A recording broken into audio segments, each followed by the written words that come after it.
మహిళా cricketer Charani Mangalagiri cricketer స్టేడియంలో ACA ఆధ్వర్యంలో మీడియా సమావేశం నిర్వహించారు. ఈ సందర్భంగా ఆమె మాట్లాడుతూ తన కెరీర్ లో ఏసీఏ అన్ని విధాల తోడుగా నిలిచిందని తెలిపారు. చరణి మాట్లాడుతూ మోడీతో జరిగిన సమావేశంలో భవిష్యత్తులో మహిళా క్రికెటర్లను ఎలా మరింత బలపరచాలో చర్చించాము అన్నారు. అలాగే ఏసీఏ అధ్యక్షుడు కేసినేని శివనాథ్ మద్దతు మరవలేదని అభినందించారు. సీఎం ని కలిసినప్పుడు చరణికి క్రికెటర్ పై మరింత దృష్టి పెట్టాలి అని సీఎం ప్రోత్సహించారని, ప్రభుత్వం ఆమెకు గ్రూప్ 1 ఉద్యోగం 2.5 కోట్ల నగదు ప్రోత్సాహకంగా ఇవ్వాలని నిర్ణయించిందని తెలిపారు.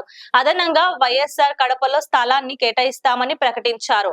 ఏసీఏ అధ్యక్షుడు కేసినేని శివనాథ్ మాట్లాడుతూ చరణి పేరు విశాఖ స్టేడియంలో ఒక వింగ్ కు ఇస్తామని, మహిళా క్రికెటర్ల కోసం ప్రత్యేక అకాడమీని త్వరలోనే ప్రారంభిస్తామని తెలిపారు.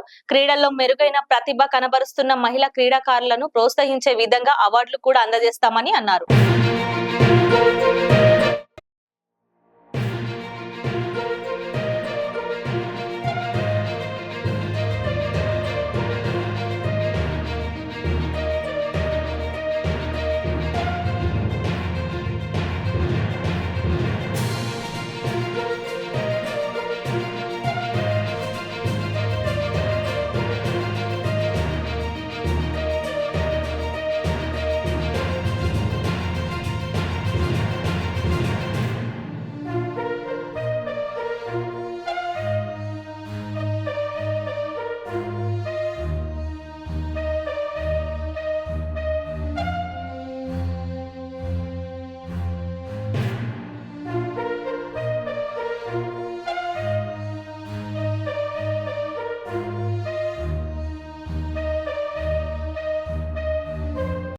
నేను చిన్నప్పటి నుంచి లెక్క అంటే చేసుకున్నాను, అదే చేసుకుంటే అంటే రిలాక్స్ అవ్వండి. ఏం చేస్తున్నాను అంటే సీఎం సార్ నాతో జస్ట్ ఒకటే చెప్పారు మ్యామ్. అంటే ఇప్పుడు ఇంత అంటే ఇప్పుడుతో ఆగదు, లైక్ ఇది జస్ట్ స్టార్టింగ్ మోర్ అంటే ఇంకా నువ్వు ఇంకా చేయగలవు. So you can do more.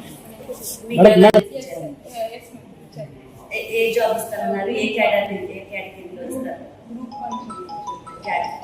1 job ఇస్తామనేసి, ఇంకా నాకు 2.5 crores ఇస్తామనేసి, ఇంకా మాకు కడపలో ఒక ల్యాండ్ ఇస్తామనేసి ఇంటి కట్టుకోవడానికి. అంటే చాలా హ్యాపీగా ఉంది మ్యామ్. అంటే సార్ నన్ను ఎంకరేజ్ చేసే విధానం, ఇంకా అంటే సార్ నన్ను నమ్ముతున్నారు. I can do something more, not even group 1 job ఇస్తామనేసి, ఇంకా నాకు 2.5 crores ఇస్తామనేసి, ఇంకా మాకు కడపలో ఒక ల్యాండ్ ఇస్తామనేసి ఇంటి కట్టుకోవడానికి. అంటే చాలా హ్యాపీగా ఉంది మ్యామ్. అంటే సార్ నన్ను ఎంకరేజ్ చేసే విధానం, ఇంకా అంటే సార్ నన్ను నమ్ముతున్నారు. I can do something more, not even. So అంటే నేను ఆ నమ్మకాన్ని లైక్ చేయండి, షేర్ చేయండి, సబ్స్క్రైబ్ చేయండి. మరిన్ని వీడియోల కోసం బెల్ సింబల్ పై క్లిక్ చేయండి.